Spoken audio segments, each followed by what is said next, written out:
ফুলতলি সাহেবের বাংলাদেশ, আউলিয়া কেরামের বাংলাদেশ, রহম করুন আল্লাহ, দয়া করুন।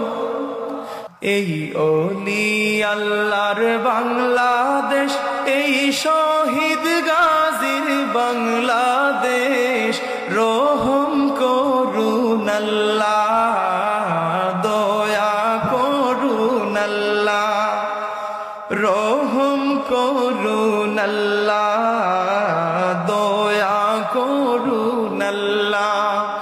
এই ওলি আল্লাহর বাংলাদেশ, এই শহীদ গাজীর বাংলাদেশ, রহম করুন আল্লাহ, দয়া করুন।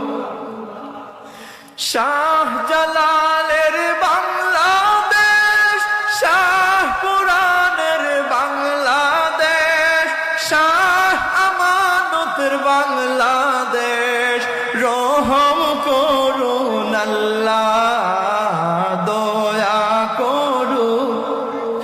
সবাই বলেন রহম করুন আল্লাহ, দয়া করুন। ফুলতলি সাহেবের বাংলাদেশ, আউলিয়া কেরামের বাংলাদেশ, রহম করুন আল্লাহ, দয়া করুন। শাহ মুস্তফার বাংলাদেশ, নসিরুদ্দিন শাহের বাংলাদেশ, রহম করুন আল্লাহ, দয়া করুন। সবাই বলেন রহম করুন আল্লাহ, দয়া করুন। এটা আউলিয়া কেরামের দেশ না? বাংলাদেশের মধ্যে সব থেকে বেশি আউলিয়া কেরামরা শায়িত আছেন আমাদের সিলেটে আর ঐতিহ্যবাহী চট্টগ্রামে, ঠিক কিনা কন? সব থেকে বেশি আউলিয়া কেরামরা সিলেট এবং চট্টগ্রামের মধ্যে শুয়ে আছেন।